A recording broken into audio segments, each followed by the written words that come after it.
Almost can't reach that far. Welcome back to our plinking. My name is Charles, and you saw in the title, we're going to test 3 different ones today.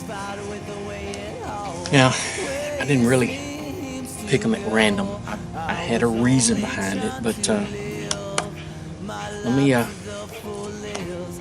ahead and get the rest of this set up. Let's do the test first, and then I'll explain to you why a little bit later. Now, the first one is going to be the Black Ops snipper riffle from Bear River, advertised at 1,000 feet per second. Let's find out.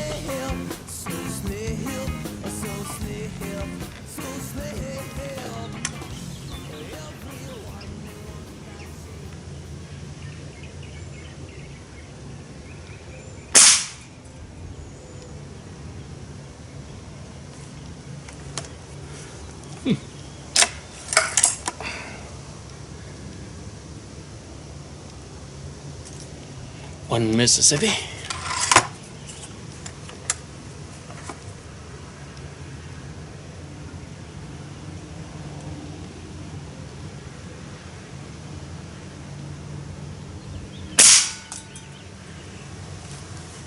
Two Mississippi.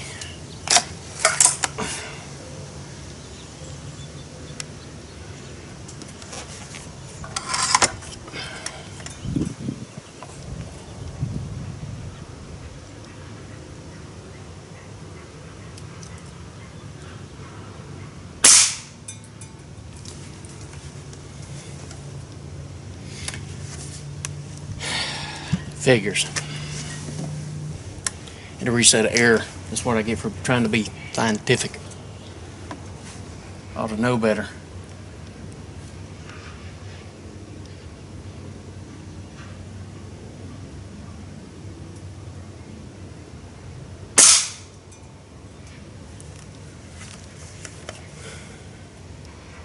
Huh.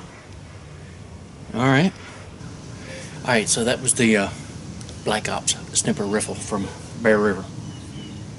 Close to what was advertised. Now, for all of these, that's all we're using. Standard Daisy flat nose. These are actually 7.5 grain, believe it or not. The next one, and before I forget, the Black Ops is a gas piston. Doesn't have a fancy name like this one does. This is the SLAYER from Crosman. Yeah, no sights. I got a little red dot on there. There's the rub.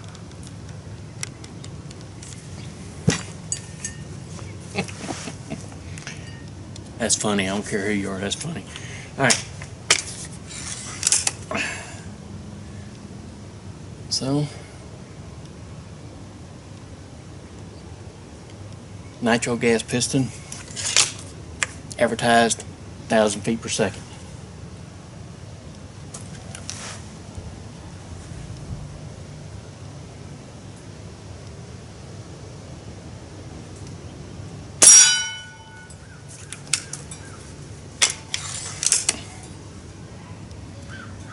One Mississippi.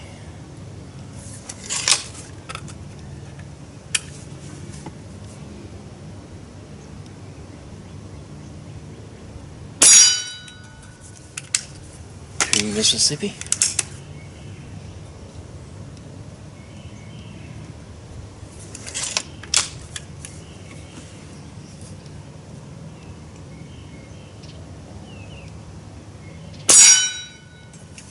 And we're in Arkansas.